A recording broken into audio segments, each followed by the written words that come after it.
we wanted to, finally talk about the crackdowns that are continuing to happen. There was another ICE raid this morning of a graduate student, I believe. Yesterday, there was a student at Tufts University, a Turkish citizen, who was kidnapped by ICE agents. Ali, what can you say about the uptick in this in these like American Gestapo raids on students?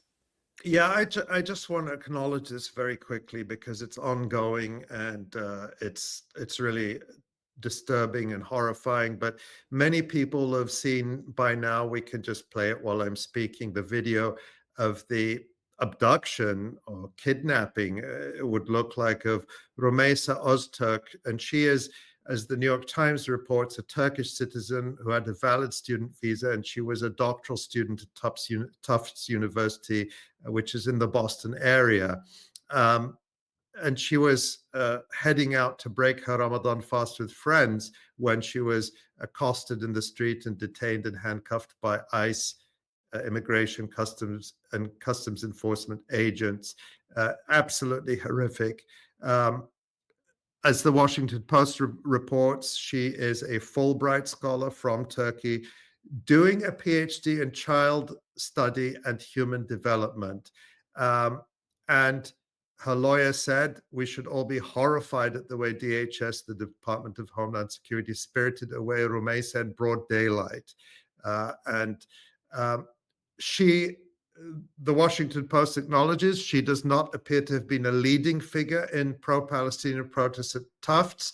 She did, however, co-author an op-ed in the Tufts student newspaper in March 2024, criticizing the university's response to the pro-Palestinian movement. We can actually show that article in the Tufts Daily. It's an extremely mildly worded op-ed by several students urging the president of Tufts University to abide by a student Senate resolution urging the university to disclose its investments and divest from companies with direct or indirect ties to Israel, following the model of the divestment campaign that helped end apartheid in South Africa. That's all it is. And the idea that she's being kidnapped and now apparently detained in Louisiana, so more than 1,000 miles away from where she was living, in Somerville, Massachusetts,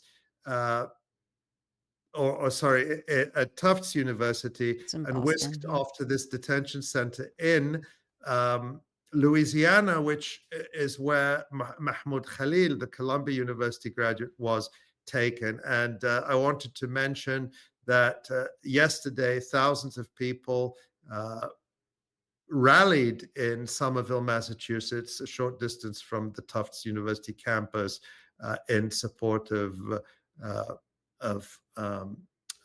Rumeysa Ozturk. And also there's news that ICE agents arrested Ali Reza Dorudi, an Iranian PhD student at the University of Alabama. It's not clear where he is being detained. ICE only lists him as being in a detention facility. They don't say where.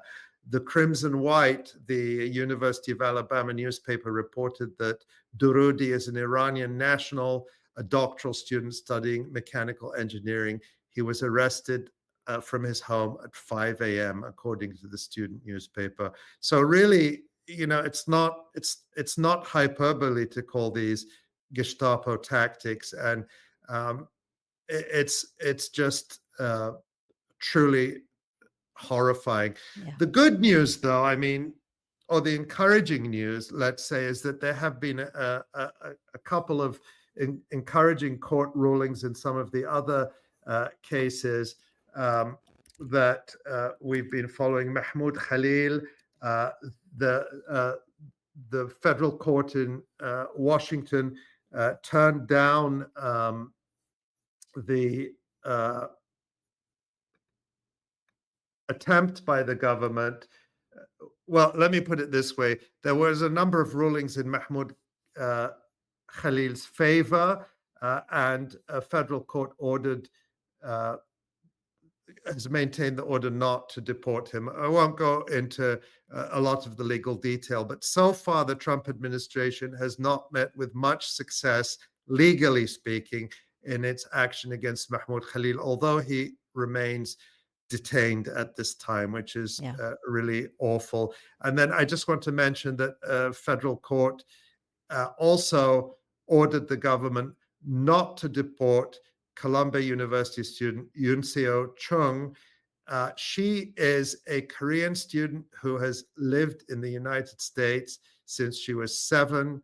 She is a permanent resident, just like Mahmoud Khalil, and they arrested her and were attempting to deport her, but a judge filed a temporary restraining order that orders the government not to do so. They actually haven't arrested her, as far as I understand. They don't know where she is, Yeah.